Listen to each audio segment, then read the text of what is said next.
Neuropsicología del lenguaje. Definir un constructo como el lenguaje es algo muy complejo. Para Chomsky, el lenguaje es un conjunto infinito de oraciones, construido a partir de un conjunto finito de elementos, siendo esta capacidad una función innata del ser humano, con una estrecha relación con el pensamiento, ya que el lenguaje constituiría la base del pensamiento. Para Luria, el lenguaje es un sistema de códigos con los cuales se designan los objetos del mundo y la relación entre ellos.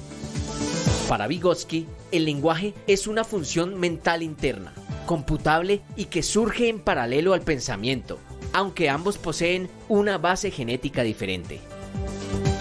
Para Fodor, el lenguaje es un módulo cognitivo, cuya estructura y funcionamiento es autónomo y no presenta relación con otras funciones cognitivas. Para Maturana y Varela, el lenguaje es un operar de coordinaciones conductuales consensuales. Es decir, las conductas consensuadas son definidas en grupo coordinándolas y dándoles un significado para todos ellos. Según esto, el lenguaje no se relaciona con algo externo, sino con el quehacer de una comunidad. En 1861, Paul Broca publica un trabajo donde identifica una región del lóbulo frontal izquierdo como el centro del habla con base en numerosos estudios post-mortem con pacientes afásicos, que son personas que han perdido la capacidad del habla. Encontró que todos ellos presentan lesiones en esta zona. Este hecho es un hito fundamental en el estudio de las funciones cerebrales en general y del lenguaje en particular, ya que da cuenta de la especialización regional de la corteza cerebral para llevar a cabo diferentes actividades mentales. El área de Broca se ubica en las regiones 44 y 45 de Brodmann y se sabe que se relaciona con la formulación verbal, la comprensión sintáctica, el procesamiento de los verbos y la planificación y programación motora del habla. El área 46 y 47 se relaciona con la comprensión de oraciones y el procesamiento sintáctico. En 1874, Carl Wernicke descubrió una región en el lóbulo temporal izquierdo relacionada con comprensión del lenguaje hablado y escrito. Actualmente es conocida como el área de Wernicke. Esta región se ubica en las áreas de Brodmann 22 y 42. Actualmente, se plantea que la circunvolución supramarginal, relacionada con el procesamiento fonológico y escritura, y la circunvolución angular, relacionada con el procesamiento semántico, lectura y escritura, también forman parte de esta área. Todas las regiones del lenguaje están conectadas entre sí mediante 4 fascículos. El primero es el fascículo longitudinal superior, compuesto de 5 componentes que van del área frontal al lóbulo parietal superior, fascículo 1. Del lóbulo frontal a la circunvolución angular, fascículo 2. Del lóbulo frontal a la circunvolución supramarginal, fascículo 3. Del área de Wernicke al área de Broca y viceversa, fascículo arqueado o cuarto. Del lóbulo temporal al lóbulo parietal, fascículo quinto. El segundo es el fascículo uncinado que conecta el lóbulo temporal con el lóbulo frontal.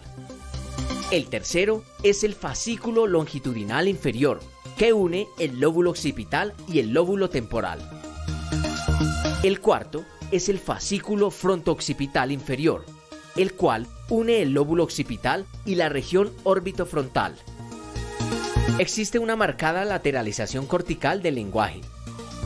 Un 95% de los sujetos diestros poseen el lenguaje en el hemisferio izquierdo y el 5% restante en el hemisferio derecho. Por su parte, el 70% de los zurdos tienen el lenguaje en el hemisferio izquierdo y un 30% en el derecho. Sin embargo, esto no significa que el hemisferio derecho no participe en el entendimiento y generación del lenguaje, ya que la pragmática y la prosodia, el uso humorístico del lenguaje y la inferencia de conceptos no presentes en el discurso son funciones generadas en la región derecha del cerebro.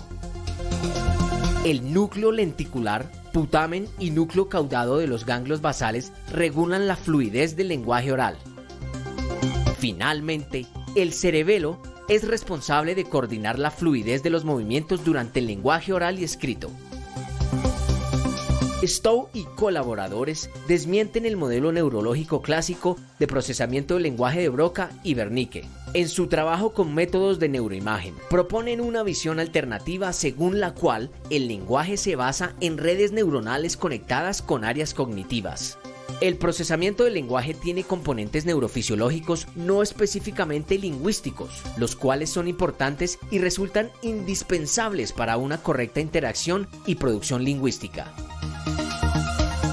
La naturaleza del estímulo y cómo es este percibido, procesado, manipulado y comprendido son los elementos claves hacia una representación a nivel neural susceptible de ser transformada en lenguaje.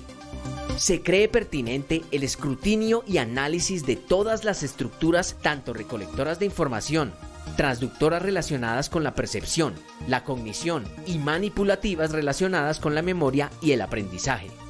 Toda nuestra sociedad y cultura, nuestro mundo humano surge a partir del lenguaje, y solo se es humano en él. Incluso es posible que la autoconciencia surge a partir de él.